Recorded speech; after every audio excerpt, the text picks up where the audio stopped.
Ny amin'ny resaka fanatanjahantena moa dia tsara ho fantatra fa Kenya no hiona amin'ny Barea amin'ny quart de finale. Ny zoma 12 Aogositra izao no hifandonan'i Madagasikara sy Kenya mpampiantrano izay lalao quart de finale ny Tchad 2024 amin'ny 5 ora ao amin'ny kianjan'ny Safaricom Stadium Kasarana no hatao ny lalao. Raha ny fantatra ihany koa dia anio alatsinainy no hiala ao Tanzania ny Barea hamonjy any Kenya ary avy hatrany dia hiatrika ny fanazarantena. Betsaka somary moa ny zavatra izay hozaraintsika sy holazaintsika ato anatin'ity video ity fa milohany izany zavadrehetra izany dia mbola entanina toy ny mahazatra foana ianareo abonné ny chaîne antsika ary asio j'aime ny video indrindra azadiny foana ny mametraka ny commentaire ndeha aloha idirantsika vetivety izany fanaovana abonnement izany milohany herisoantsika amin'ny resaka zay ataontsika ndao ary topoky lahy ndao ary topoky vavy abonné vetivety ary ny chaîne antsika.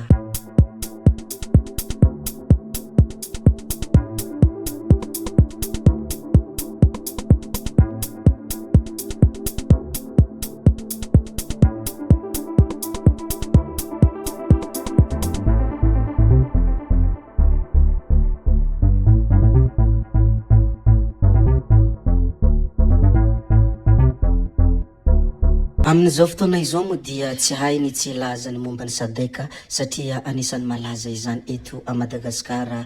Ampahafantarina fa i Afrika Atsimo no hitantana ny Sadeka ho an'ny 4 sy 7 Aorian'ny Madagasikara dia i Afrika Atsimo tamin'ny alalan'ny Cyril Ramaphosa no andray fitantanana mifandimby ny Sadeka ho an'ny taom-pitantanana manaraka. Ankoatran'izany dia no havozina omaly ihany koa ny fotoam-pitantanan'ny sekretera para-tanteraky ny Sadeka Elias Magozy. Ny fianianany izay natao teo anatrehan'ny fitsarana avy momba ny lalam-panorenana malagasy. Mbola resaka izay Sadeka izay hatrany moa dia ny omaly moa nilaza ny filohan'ny Repoblika Andry Rajoelina ny hoe iray ny kontinanta Afrika habakabaka iray no mandrakotra ireo firenentsika ampifandraisina ranomasimbe ary atambatry ny tany izay mamelona atsika. Nohony ireo antony ireo indrindra no nisafidianako ny lohahevitra fampiroboroboana ny indostria, fanavozana ny famokarana sy ny fambolena ary firisona amin'ny fampiasana ireo loharanonangovo azo havaozina amin'izao fandraisako fitantanana ny Sadeka izao hoy ny filoha Andry Rajoelina. Tsy teny filamatra fotsiny ireo fa tena tondrozotra ho entina mamagitra ny hoavy. Anisan'ny nolazainy ihany koa ny hoe aty amintsika ny masony Afrika sy izao tontolo izao miandry vokatra ireo mponina koa miantso ny rehetra aho hiara-hiasa mba ho tena Sadeka iray tsy mivaky isika milamina sy hanjaka ny fitonina ary hitondra fampandrosoana tena mitodika amin'ireo mponina ao aminy. Na tiana na tsy tiana hoy ny filohan'ny Repoblika Andry Rajoelina dia manoratra tantara vaovao ho an'ny firenena isika satria mandray fihaonana an-tampony Sadeka voalohany eto amin'ny nosy Madagasikara. Ny arahaba tonga soa sy nandray ankafaliana ireo filoham-panjakana lehibe ny gouvernemanta ireo delegaziona vahiny ary ireo rehetra avy amin'ny lafavalon'ny nosy vory tao Antananarivo tamin'ny lanonam-panokafana ny fihaonana an-tampon'ny Sadeka moa ny tenany. Notsindriny manokana ihany koa fa ity andiany fa 570 ity dia ho kihondalana lehibe hanatanterahana ny tanjona iombonantsika amin'ny ireo firenena Afrikanina anatin'ny Sadeka dia ny hampivoatra ny fiaraha-miasam-pagatra mba hitondra fampandrosoana koa satria amin'ny resadresaka ny mikasika ny Sadeka moa isika dia tsara ihany koa ny mampahafantatra fa $700 ho an'ny ady any RDC hoy ny filoha Rajoelina. Isan'ny nambarany ny filoha Rajoelina izay sady filohan'ny Sadeka omaly nandritra ny fihaonana an-tampony fa 570 ny Sadeka ny fisiantetebola $700 izay natokana hamahana ny ady an-trano misy any RDC izay isan'ny firenena mpikambana. Ny Congo kosa dia nilaza fa handefa tafika hampandritany any antoerana. Hitarika ireo firenena Afrikanina ny filoha Rajoelina ifampiraharaha amin'ny Amerikanina hanohizana ny AGOA. Araka izay efa nolazaintsika teo moa dia isan'ny programa nasan'ny filoha Rajoelina mandritra ny fotoam-pitantanan'ny Sadeka ihany koa ny fampiroboroboana ny indostria sy fambolena ny angovo azo avaozina ary filaminany ireo firenena 12 mpikambana. Ny manaraka izay asiantsika resaka ihany koa dia ny zavantranga tany Analanjorofo tovavy 17 taona maty nanantena. Mpianatry ny CG Sandravaza Analanjorofo ity tovavy 17 taona ity izay nanantena. Araky ny nahitanany razany tao an-tranony ao amin'ny fokontany Analampotsy dia nifatotra tady dilôme refraiky 50 metatra ny tendany. Araka ny fizahan'ny mpitsabo dia fahafatesana ny nina natao no nisy.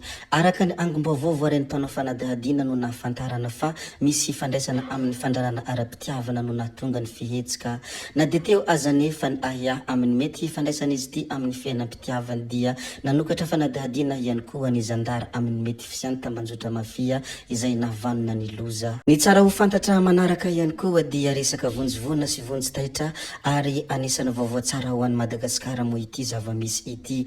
Hahazo dasoety Madagasikara ho famonoana afo. Ho avy eto Madagasikara ny volana Oktobra ho avy izao ny fiaramanidina mpamony afo Bombardier d'eau dasoety.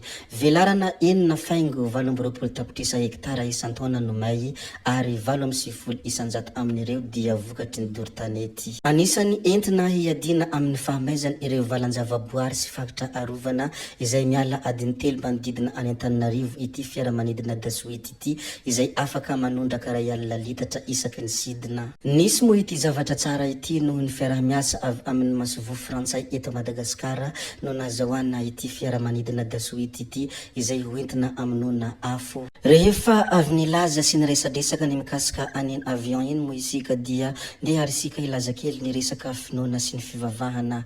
Raha ny fantatra moa dia natao veloma ny omaly ny Reverend Irako Ami. Tao amin'ny FJKM Salema vaovao Taolagnaro no nanaovana ny fanompoam-pivavahana fanaovam-beloma ny Reverend Irako Andriamahasoa Ami ilay filohan'ny FJKM handeha hisotro ronono. Tafiditra ao anatin'ny synode lehibe izany ary nandritrany izany ihany koa no nifidianana izay hisolo azy. Anisany tsara ho fantatra ny amin'ny Andriamahasoa Irako Ami moa dia taoriany 70 taona na mpitandrana azy no handehanany hisotro ronono izao. Navesa-danja avokoa na hafatry ny pastera Ami Andriamahasoa tamin'ny fiafaran'ny fitantanan'ny FJKM.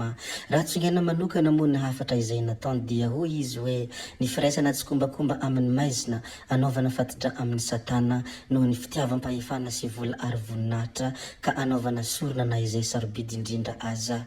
Lalina izany hafatra izany ary mahalaza zavatra maro amin'izao fiainan'ny malagasy izao.